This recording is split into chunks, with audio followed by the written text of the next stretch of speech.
মনটা কেমন অনেকদিন পায়েস পায়েস করছে। কি যে জ্বালা, মিষ্টির লোভ কেবল চেপে ধরছে। ধুর, এখন কারো জন্মদিনও নেই বটে, তবে কি করে আর চালের পায়েস জোটে।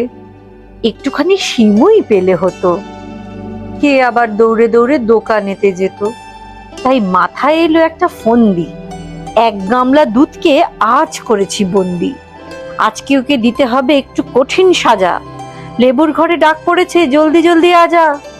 লেবু দিয়ে ভালো করে দুধকে দিলাম কেটে, সে ভাবছে আমার আজ কপাল গেল ফেটে।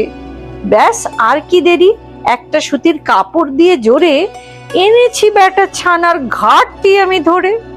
তারপরে আর কি, আর 1 গামলা দুধ শুকিয়ে পাটালি দিয়েছি।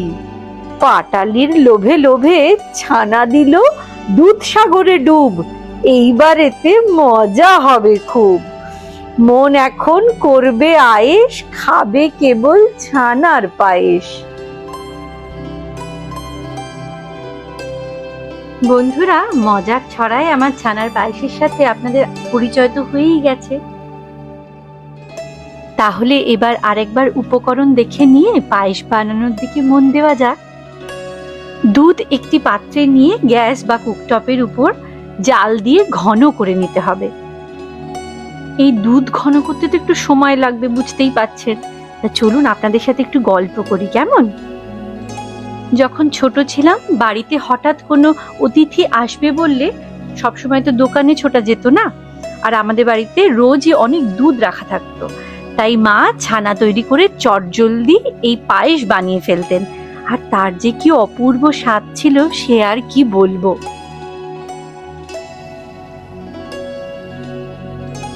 এইবারে অল্প নুন দিয়ে দিলাম।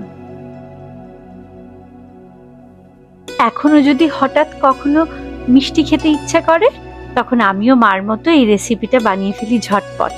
আর তাই আজকে ভাবলাম মায়ের এই রেসিপিটা আপনাদের সাথে শেয়ার করলে কেমন হয়। এই দেখুন, গল্প করতে করতে দুধটা কিন্তু বেশ ঘন হয়ে গেছে। এইবারে কোরানো পাটালি গুড় দুধের মধ্যে ছড়িয়ে দিয়ে নেড়ে ভালো করে মিশিয়ে নিতে হবে।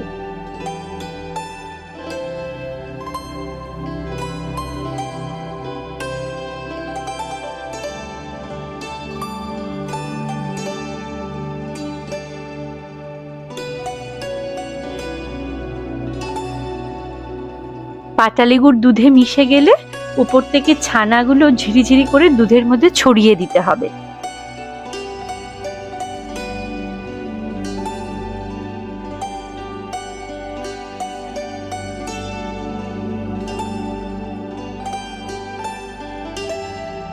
এবার একটু স্বাদ করে যদি মনে হয় মিষ্টি কম হয়েছে, তাহলে আরেকটু পাটালি গুড় ছড়িয়ে দেওয়াই যায়।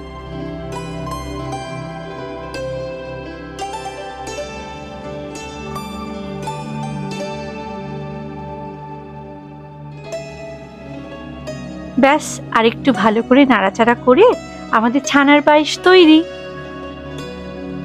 ছানার পায়েস তো তৈরি হয়ে গেল, কিন্তু এবার পায়েসটাকে একটু ঠান্ডা করে তারপর একটি পাত্রে ঢেলে নিতে হবে।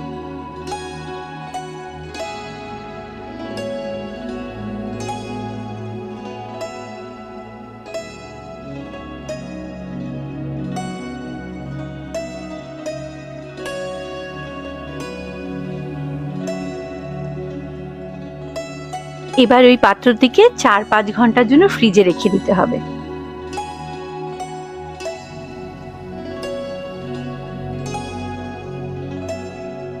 ফ্রিজ থেকে বের করে মন পছন্দের পাত্রে পরিবেশন করলেই হলো। আর যদি মন চায় উপর থেকে সাজিয়ে আরেকটু গুড় ছড়িয়েই দিতে পারেন। ছানার পায়েস কিন্তু ঠান্ডা হলে তবেই খেতে মজা। তাহলে বন্ধুরা, আবার দেখা হবে, গল্প হবে আমার নেক্সট ভিডিওতে। ততক্ষণ আমাকে লাইক, শেয়ার, সাবস্ক্রাইব করতে ভুলবেন না কিন্তু। এই চটজলদি ডেজার্ট আপনাদের কেমন লাগলো আমাকে কমেন্টে জানাবেন কিন্তু।